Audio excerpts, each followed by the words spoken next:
Ay no, musta? Medyo maaga ngayon. Kasi, ano namin ito? So, una-una, na first time tayo naka-order sa Temu. Temu. Hey Google. Wait lang. Off muna natin ilaw. Wait. Parang masyadong marami tayong ilaw. Okay. So, going back nga. First time tayo naka-order sa Temu. Tapos, kaya first part, ito na yung isang video nung bubuksan natin. Pangalawa, yung isa para bukas, which is Sabado. Well, may keyboard ngayon, so parang lumalabas na dalawang keyboard ang i-unbox natin for today. Medyo durog-durog lang. Okay, so, short answer, kung mas mura sa Temu, depende. Kasi itong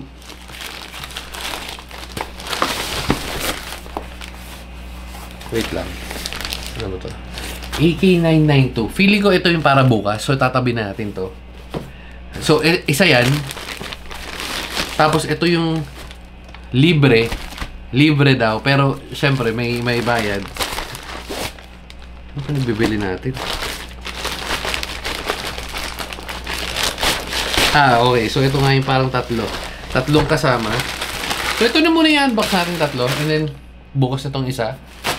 Well, lumalabas parang bukas, pero okay, so, going back. Yun daw na keyboard, libre, LED clock na, ano to? Wala, normal na relos, libre. Ano to isa? Hindi ko na matanda yung mga pinag-order natin. Smart light sound machine.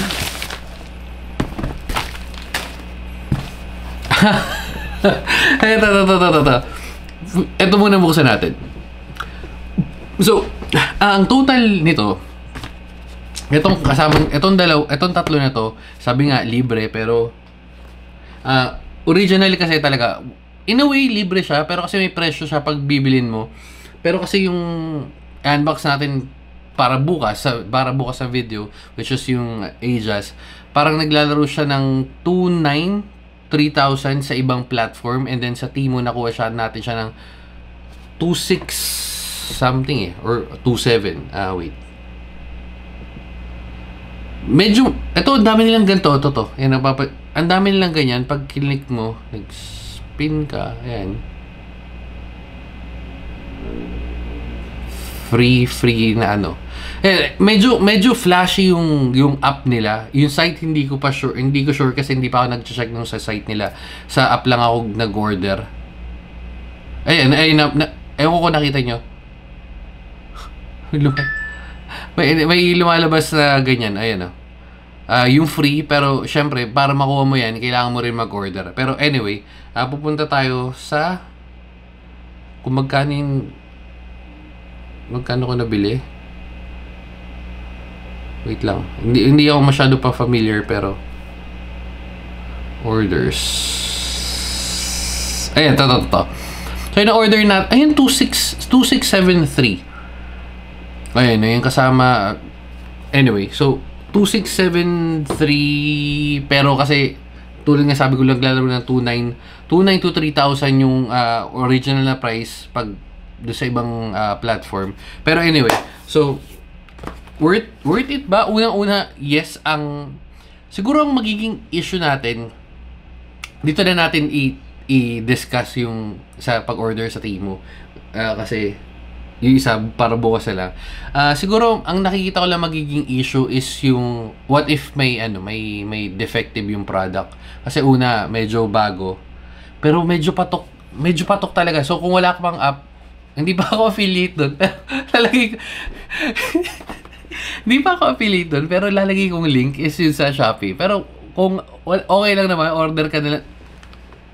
Tinaapakan natin. Pero yun nga, pwede ka na order ka nila diretso doon sa Temu, pero wala lang. Kung gusto mo lang go-order sa Shopee at so i-click yung link ko, wala nang problema. So anyway, so ito na nga yung isa na atin bubuksan.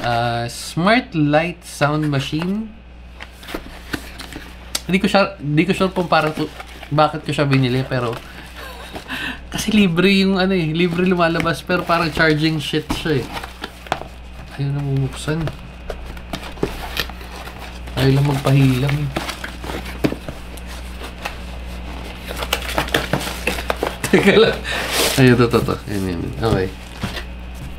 Uy, wow! Type-C na! Oh, yan. USB-A, USB-C. Kaso white.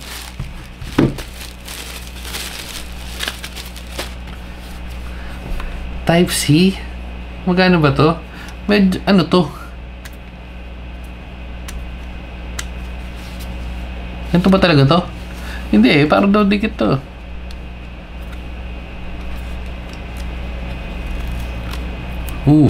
Defective.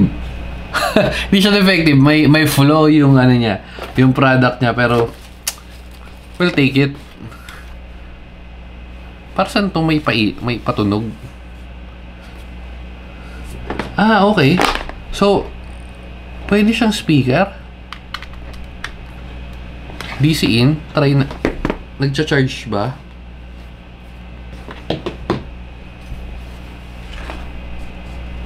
Hindi naman gumagana, men. Nakita akong umilaw. Tulad nga ng ganda, feeling ko medyo defective yata to. Hindi, pero kasi nagcha-charge eh. Ayun, no, may nakita. May nagre-red, blue sa ilalim. Or baka wala palang battery. Ito, oh. Yun. Oh, yan. Hindi masyado, pero maganda. Hindi yung sa camera, yan. Hindi masyado kita yung pagkakaano niya, pero maganda yung kulay. Layo natin ng onte. Hindi, maganda sa paningin. Saan to? Okay. Na-judge ko agad siya ng ano. So, sasaksakan mo para para mapatunog mo. Ayan, magsasaksak ka ng SD card.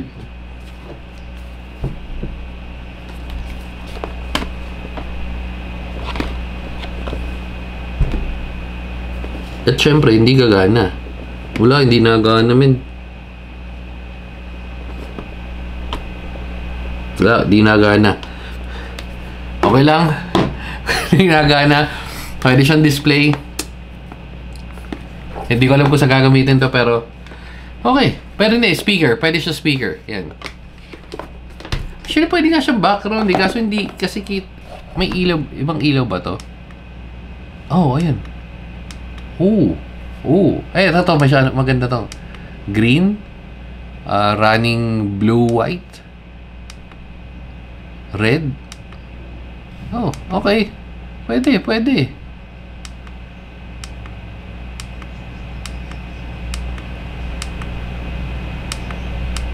Medyo natuwa tayo sa pagpakulay, pero stick muna sa... Saan na yun?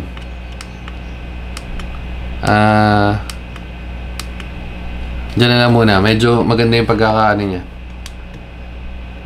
Oops. Wala, mali. Oras. Okay na. Tsaka na natin ano yan. Hindi masyado... Pero yan, libre daw. Libre. Bumili naman ako. May orasan na eh. Pero ito, may kasamang... Ito yung kasama, USB-A, USB-C, pero kasi may extra charger na tayo para hindi ko na isasaksak. And, wall clock.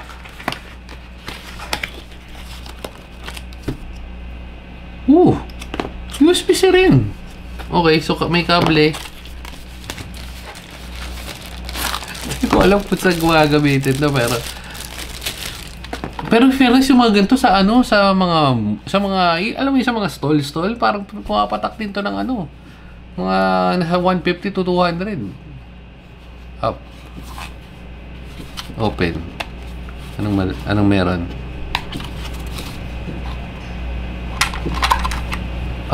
Bakit ganun? May charger siya pero may battery. Or pwede siyang battery, pwede siyang charger.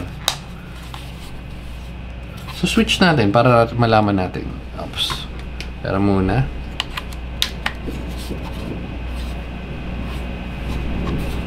Hindi. Kailangan ng battery. At wala pa tayong battery. Pero umorder na tayo. Abangan yung mga susunod na kabanata. So, pas tayo dito, wala tayong battery. Hindi natin matetesting. Fairness, gumagana pa rin to. Ganda, ang gandang, gandang pailaw dito sa desk. Oops, nasan yan? Okay, okay. All goods. Ito hindi masyado. Talaga hindi natin matesting.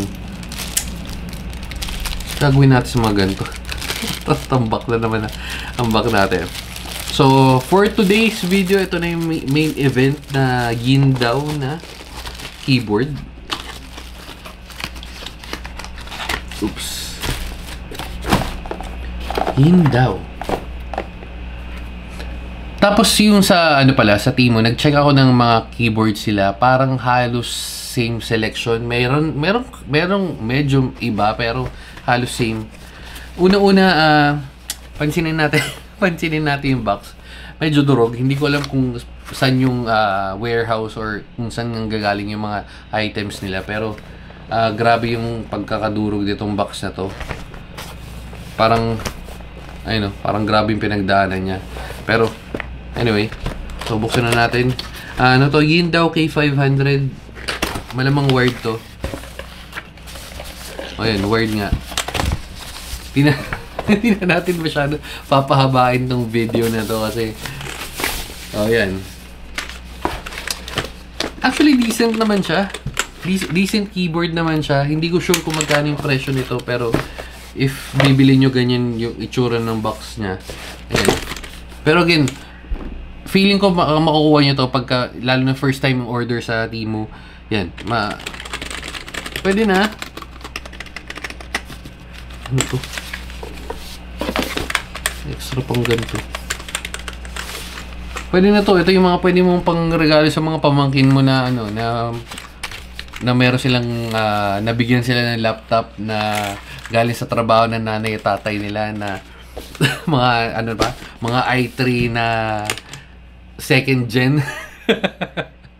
Okay. So yan, wala naman masyado tayong anin sa keyboard na to. Unang-unang wired. Hindi ko rin siya marirecommend kasi min. Wired keyboard. So, kung pepresyohan ko to, mga 250, no? 250 yung mga ganitong keyboard. Pwede tayo sa marketing. So, dito na natin tatabusin. Kung gusto nyo malaman yung sa Ajas, next video tayo. Pero dito na muna tayo magtatapos. Bye-bye na guys. And, babu!